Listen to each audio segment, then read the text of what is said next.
Microsoft recently upgraded their Surface Pro line to include the Surface Pro 6, but they also updated the Surface laptop line. Now, one of my favorite laptops from last year got an upgrade in terms of internals, now with quad-core CPUs, 8th generation of course. It's got a new matte black finish, which is absolutely gorgeous. This is one of the best looking laptops you can get right now.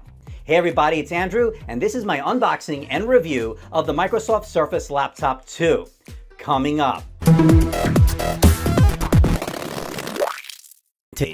And if you haven't done so, make sure you check out my Surface Pro 6 review. I'll put the link below.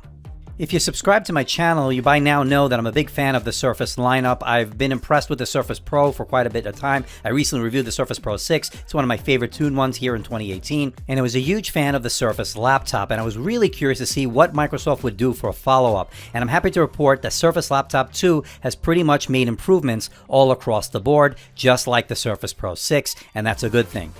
Now here's a quick rundown of the specs. You get a 13.5-inch Pixel Sense display. You get 8th generation Intel processors, either the Core i5 or the Core i7, either 8 or 16 gigabytes of RAM. Storage options start at 128 gigabytes up to 1 terabyte of NVMe SSD storage.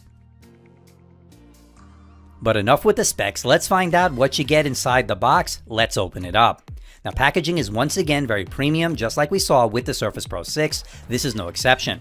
Holding the unit for the first time, you realize the size and weight is very similar to the last generation model. You also have your USB port on the power adapter. It's a 44-watt adapter with the use of the Surface connector, as you see here, and of course you get your extension cable. Now you also get the unit itself, of course, and it is that gorgeous matte black finish, although this one seems to show a little bit more fingerprints than the Surface Pro 6. That's a bit interesting. But there's no denying this is one badass looking laptop. And yes, you can open it with one finger for those who are interested, and here's how far back it will go. Now, as you see, the Alcantara keyboard deck is here, and it's very comfortable. I've used it obviously with last year's model, and it's really very comfortable to type on, and it's pretty durable, surprisingly held up well over time. Now, as far as the ports, what you get on the left side of the device is one USB 3.0, mini DisplayPort out, 3.5mm headset jack, and moving over to the right side, you have your Surface connector, and that's it. There's no USB-C, there's no Thunderbolt 3, and that's a bit disappointing. But one added benefit of having the Surface connector is that it's magnetic, meaning if you trip over the wire, your device won't go flying. Rather, it will pull off the device and everything should be okay. And that's not always the case with USB-C, but having said that, USB-C has become the standard, and it's really nice to use one charger for multiple devices. Just saying. Now for me, not having USB-C is certainly not a deal breaker. It's a bit inconvenient, but then again, that's about the worst thing of this device. Everything else is pretty fantastic. Especially this, its gorgeous 13.5-inch Pixel Sense display. It has a resolution of 2256 by 1504, that's 201 pixels per inch.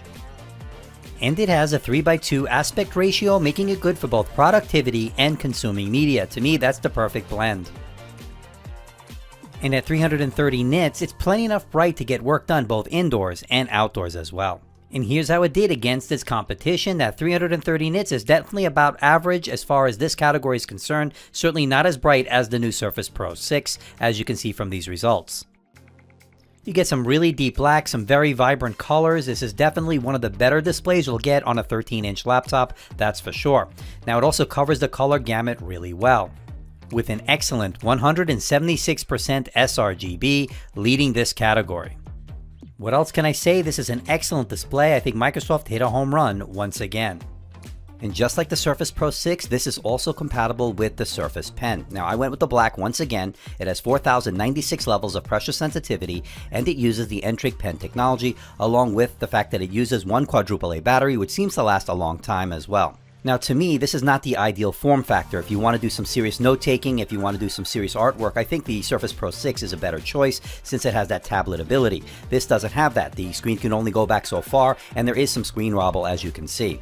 Now, one thing I noticed when using the Surface Pen over a long period of time over the years is that the pen tips will wear out, so you will need your replacement strategy. Unfortunately, the Microsoft offering is not only expensive, they only give you one HB tip. That's the most popular tip. That's the one people use the most. Now, my recommendation is to go with the Alexandra Surface Pen replacement tips. Not only are they cheaper than Microsoft's offering, they also are more durable. In fact, I've been using them for the past few months. They have held up a lot better than the Microsoft offering over that same period of time. In fact, this is what the Microsoft tip looked like after only 3 months. And with the Alexandra pen tips, changing out those tips couldn't be any easier, no tool needed. Not only do they offer the HB tips, they now offer the B tips as well. They all come in at $17.99, which is a lot cheaper than what you have to pay to get Microsoft replacement tips. I'll put all the links below for more information and where you can buy them. Now, I'm a big fan of this keyboard at 1.3 millimeters of key travel. It's a little bit on the shallow side, but not much. The keys feel a little bit mushy to some. I actually like it. I think it has pretty good tactile feedback, comfortable typing over long periods of time. It's a multi-stage backlight, so you can get work done in a dimly lit or dark room. That's pretty good. The precision touchpad works really well. It's very responsive. Two-finger scrolling is a pleasure. Windows 10 gestures work as advertised. Powering the Surface Laptop 2 is the Intel 8th generation quad-core CPUs, which Microsoft is touting as being 85% faster than the last model. Now, performance is actually much improved over the last generation model. You're seeing at least a 40 to 50% boost in performance. That's thanks to the 8th generation quad-core CPU. Now, the one I have is the Core i5-8250U. It has 8 gigabytes of DDR3 RAM. Multitasking is really good on this device. Opening multiple tabs in Chrome, watching Netflix, YouTube, and the like is a pleasure on this device. Now, when it comes to gaming, this is not a dedicated gaming machine. The built-in graphics just can't really handle AAA gaming, but you can do some Windows Store gaming, and some older titles at lower settings definitely can work on this. But again, this is not a gaming laptop, but I think you already know that. Now, Microsoft updated the thermal solution on the Surface Laptop 2. Not only is the fan quieter, but it should come on less frequently compared to the last year's model. Now, when it comes to the thermals, the Surface Laptop 2 does get a little bit warm on the bottom side of the device. After I streamed a 15-minute HD video, the laptop's underside got as warm as 37.4 degrees Celsius, or that's 100 degrees Fahrenheit. Not overly hot, but it gets a little bit warm.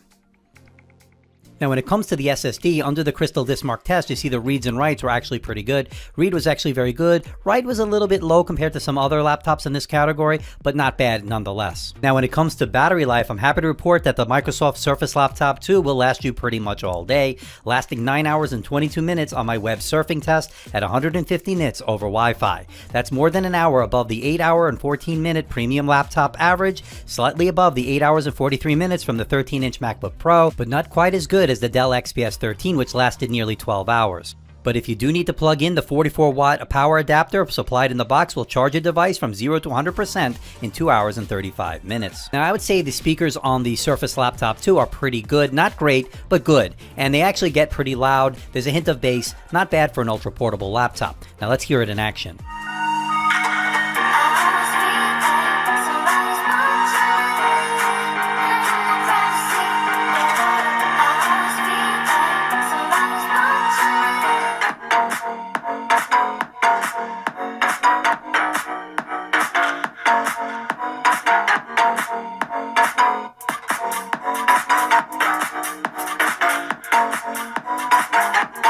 So what do you think about the Surface Laptop 2's front-facing camera? Good for Skype, good for video conferencing. But again, I want to know what you think. Let me know in the comment section below. Now, the room I'm in is not well lit, so keep that in mind. Considering that, I think this is actually pretty good. Again, I want to know what you think. Let me know. So to wrap things up, can I recommend the all-new Surface Laptop 2? And the answer is absolutely.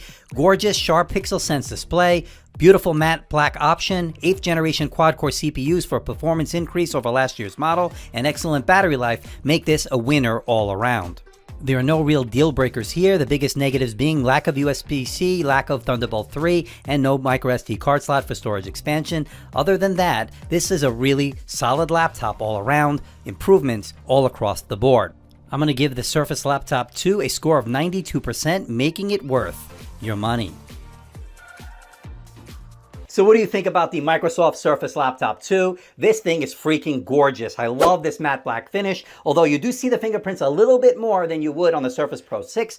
Coating may be different, I don't know. The materials may be a little bit different, but it is absolutely stunning in terms of looks. I like the upgraded internals, quad-core CPUs. This one is the Core i5, and it's absolutely perfectly working fine for what I like to use it for, web browsing, emails, some consuming media such as Netflix, YouTube, and the like. This gets the job done.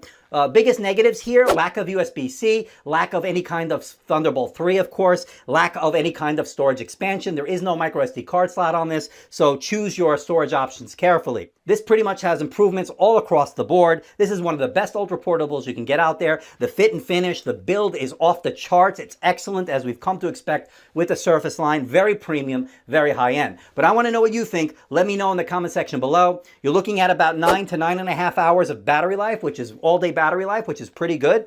Not the 14.5 hours that Microsoft has claimed, but then again, those are not realistic conditions. In real-world usage, you will get a solid 9 to 9.5 hours out of this in mixed use, as I did. Now, what do you think about the price? It is a little bit pricey, that's for sure, but then again, you're paying for the premium look, premium feel, and overall great build quality. Now, I have something very special coming to my channel. I recently took delivery of the Tesla Model 3 about a couple of weeks ago. I did my first video on it. It should be ready this week. I should be premiering it very soon. So make sure you subscribe and make sure you hit that notification icon. This way you'll be alerted every time I post a new video, because you won't want to miss this one. I'm really enjoying the Tesla Model 3, the all-electric vehicle. Now, it didn't come in at $35,000. It came in at a whole lot more. We'll talk more about that in the video. So make sure you stay tuned for that premiere video coming very soon.